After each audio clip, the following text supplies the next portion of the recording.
Have I told you about bacon yet? I don't mean the food that we eat with our eggs or as part of our BLTs. No, I mean Bacon, my first pig. Growing up on a farm, our parents were concerned that we would fall in love with the animals that we were raising for food. So, we could only give the animals food names if we were going to give them names at all. My first pig was named Bacon. That Easter, I discovered that of all of my Easter candy that I shared with Bacon, the Peeps were his favorite. So my brothers and I bought marshmallows for training our pigs. By the end, I could get Bacon to walk anywhere I wanted, walk around on his hind legs, and of course give me rides. After spending so much time with Bacon, I'd be lying if I told you that it was easy to convert him to pork. However, Bacon was raised for that specific purpose, and if I'd simply released him into the wild, he would have contributed to a serious invasive feral hog problem that is experienced all across the country. So instead, Bacon became, well, Bacon.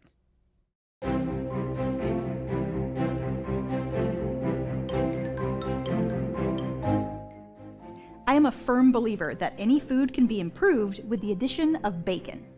Omelets? Obviously. Asparagus? Yes, please. I have even had maple syrup flavored ice cream with bacon bits. Life-changing.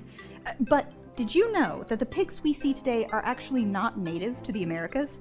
They were brought over in the 1500s from Africa and Europe.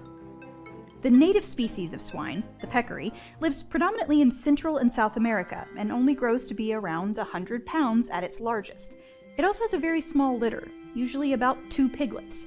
In contrast, the non-native breeds have been known to weigh in at over 200 pounds and can have litters of over 12 piglets strong. This makes them superior for food cultivation. More meat, and they breed fast. But what happens if these pigs make their homes in the wild? Nothing good, I'll tell you that. They're not meant to be in this environment. They're invasive.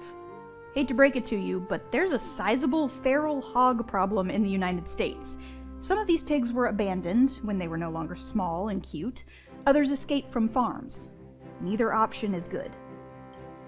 These animals dig in the ground to forage and decimate local plants, causing erosion and destruction. They compete with native wildlife for food, and the males can get very territorial and kill livestock and wildlife. They also carry diseases which can infect other animals in their vicinity. When we inherited God's creation, He called us to be good stewards and to take care of the gift He gave us. Doing nothing about invasive populations is clearly not good steward behavior. So here are my questions. What are some other invasive species you can think of? How do they affect the environment? And lastly, can you think of any solutions for lowering the feral hog population? Just think about it. While we can tend to think that having dominion over animals only involves caring for them, we need to remember that this also means we should monitor their populations so that they don't harm other animals. One of the reasons that invasive species such as feral hogs are such a nuisance is that they reproduce very quickly. Reproduction adds new individuals to a population. That's usually a good thing, since God created the animals to reproduce after their kind. But if the number of births in a population is greater than the number of deaths, the population will grow. But if the deaths outnumber the births, the population will decrease, and could even die out. And neither of these options are good, especially if done in excess. So, if we're going to be good caretakers, we need to know how animals reproduce after their own kind. So to answer this question, we will start by learning what organs and structures animals use to reproduce. We will then learn how animal eggs are fertilized. And then lastly, we will learn how animal embryos develop. So if you're ready, what organs and structures do animals use to reproduce? This question is actually pretty complex, since there are millions of different animals. Take the turkey, for example. The females can reproduce both sexually and asexually. Further, some animals have live births, whereas others reproduce by laying eggs. So to answer this question in a simple yet general way, most, but not all animals reproduce by sexual reproduction. In this type of reproduction, a gamete called a sperm from the male testes unites with a gamete called an egg from the female's ovaries in the process of fertilization. Since both the sperm and egg are haploid, they form a diploid zygote. As a reminder, haploid cells have only one set of DNA, whereas diploid cells have two sets of DNA. One of the advantages of reproducing sexually is that the offspring have more genetic diversity. But let's get back to the question. What organs and structures do animals use to reproduce? The first one we mentioned is the testes. This is the organ in male animals that produces sperm. And the ovary is the organ in plants and female animals and humans that produces eggs. It turns out that whether we're talking about turkeys, pigs, or some other animals, they all have this in common. But this may seem surprising since hogs have litters of pigs that are born squealing and running, whereas animals like birds and fish lay eggs that later develop into adults. So this should make us ask, how are animal eggs fertilized? Lots of animals like horseshoe crabs have a special way of making babies.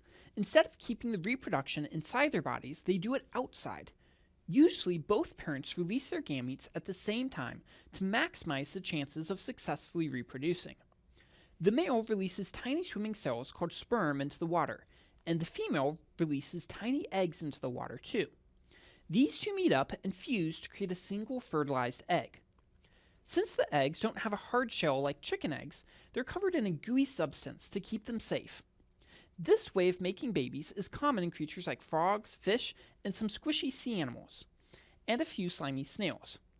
This type of reproduction is called external fertilization. So to summarize the important details, external fertilization is a type of sexual reproduction in which the sperm and egg unite outside of the parents' bodies. Many other animals, such as cuttlefish, reproduce using internal fertilization.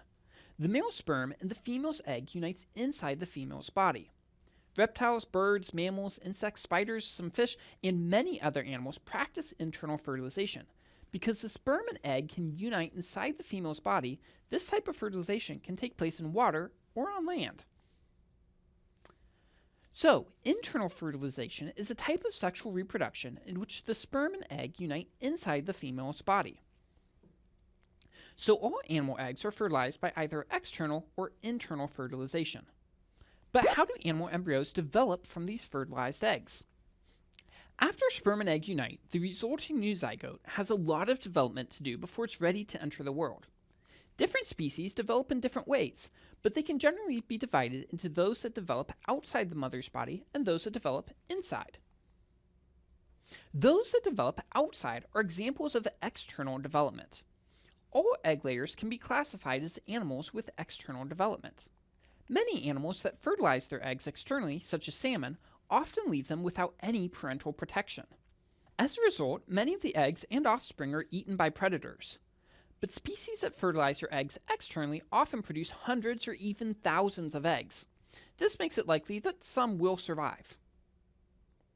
Other animals will fertilize their eggs internally, but then eventually release the developing offspring as eggs.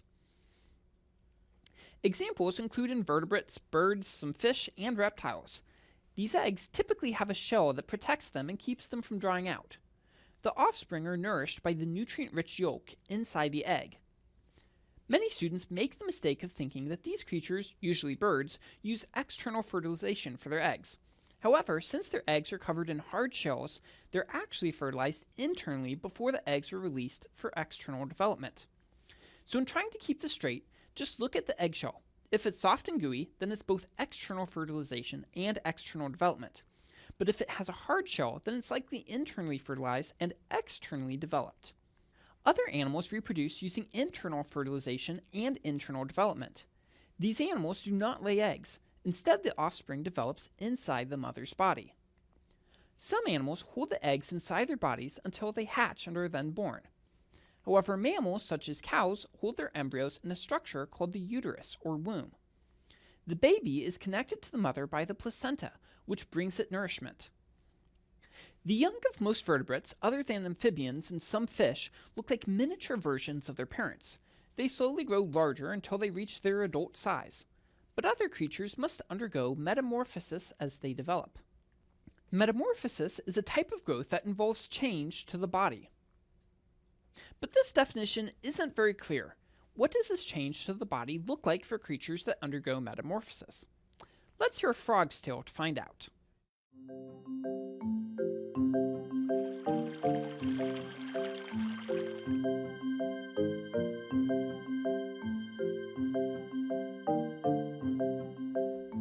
Growing up isn't easy. It's full of changes and awkwardness. But what we go through is nothing compared to the growth cycle of a frog. A frog begins life as a tiny jelly-coated egg, perhaps one of 30,000 eggs laid by the same mother. If the egg survives, in about a week it will hatch into a tadpole. But the new tadpole doesn't look anything like a frog. It has a tail and gills on the side of its head. And don't expect to see a long, sticky tongue. A tadpole's mouth is only good for scraping algae and scum off rocks and plants. Unlike frogs, tadpoles are herbivores. With all those differences on the outside, it shouldn't be surprising that the tadpole's insides are also different than a frog's. Its intestines are long, so it can digest vegetable matter, and its heart has only 2 chambers. Clearly, it's going to take a lot of changes to transform from a swimming, slime-slurping tadpole into a hopping, fly-catching frog. During the metamorphosis, the tadpole's gills are slowly reabsorbed into lungs. Its heart increases from 2 chambers to 3, and its digestive tract shortens. The most noticeable change is a pair of hind legs that start growing, and then after some time a pair of front legs. Meanwhile, the tadpole's mouth has started to change, and getting food becomes difficult. But the tadpole needs to get energy from somewhere, so it reabsorbs its tail to get the nutrients it needs. That's why grown frogs don't have tails. Eventually, the metamorphosis is complete, and the adult frog, looking nothing like a newly hatched tadpole, hops off in search of a tasty insect.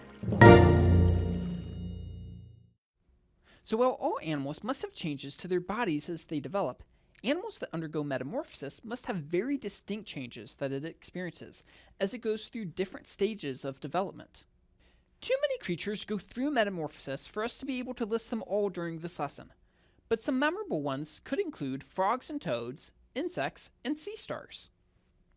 The reason many invertebrates such as insects go through metamorphosis is that invertebrates have problematic exoskeletons. Their exoskeletons are non-living and cannot grow larger, so as a young invertebrate grows, it forms a new soft exoskeleton, and then splits open and exits the old one. The new exoskeleton then hardens to protect the invertebrate.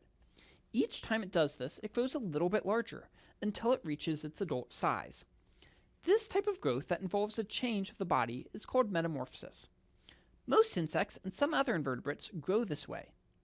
Some insects undergo an extreme version of metamorphosis, called complete metamorphosis. In complete metamorphosis, the offspring look very little like their parents. The offspring hatch from eggs as larvae that look very little like their parents. The larvae they grow and shed their exoskeleton several times. Then they enter a resting period called the pupa stage. During the pupa stage, their bodies radically transform. When they leave the pupa stage, they are adults. Butterflies, moths, and beetles all undergo this type of complete metamorphosis. Other insects undergo incomplete metamorphosis, which doesn't include a pupa stage. Instead, the offspring, called nymphs, often look like smaller versions of their parents. Each time they grow a new exoskeleton, they become larger until they eventually reach adult size. Animals like butterflies and moths both clearly undergo complete metamorphosis, because the larvae look nothing like the adults, and because they have a pupa stage. Similarly, frogs and toads undergo complete metamorphosis because the tadpoles look nothing like the adult, and because they too have a pupa stage.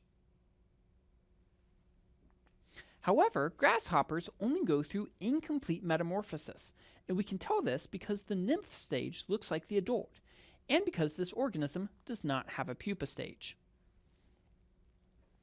Now by now, you're probably thinking that we have finished talking about all the ways that animal embryos could develop, but we should take a minute to consider the parental role involved in various types of embryonic development. Animals have many different ways of caring for their offspring, and these different methods require different amounts of parental involvement, where some animals only help by incubating their offspring. Some parents incubate by using their bodies to warm their eggs or their offspring. Some birds will incubate their offspring and then feed them until they reach maturity. Most mammals do not incubate their young. However, some, like the platypus, lay eggs and incubate them. But most mammals provide for their young by producing milk to feed their young. But some species care for their young in unusual ways. The male yellowhead jawfish, for instance, holds the eggs in his mouth until the young hatch. Another interesting example is in seahorses.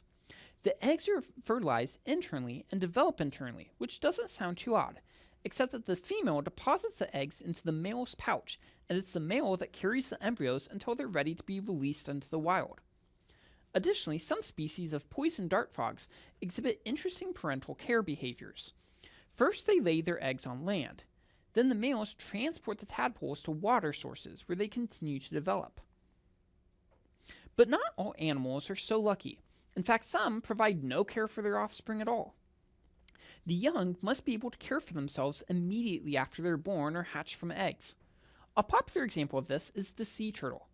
Many efforts are made to identify and protect these nests and to help protect the young as they make their way to the water. But let's stop and think. Are sea turtles bad parents because they don't help their young make it back to water? We should resist the temptation to make a moral judgment about animals that don't provide parental care. Turtles aren't bad parents because they leave their eggs in the sand. These behaviors were created by God and were quite possibly part of the very good creation. Furthermore, morality is a quality of God and humans, not of animals, because animals have no moral sense, and thus they have no moral obligations. Well, that pretty much wraps up our lesson on animal reproduction. This lesson we learned that there are many unique ways that God designed animals to reproduce after their own kind. While all animals share the organs such as testes and ovaries, animals do not all share identical reproductive structures. And part of this difference comes from the fact that some animal eggs are fertilized externally like most fish, whereas others are fertilized internally like birds and mammals. And more differences can be found when we explore how different animal embryos develop. Further, different parents provide different amounts of support to their young, and that's okay. Speaking of which, why is it important to not pamper your calves? Because when they become cows, you get spoiled milk.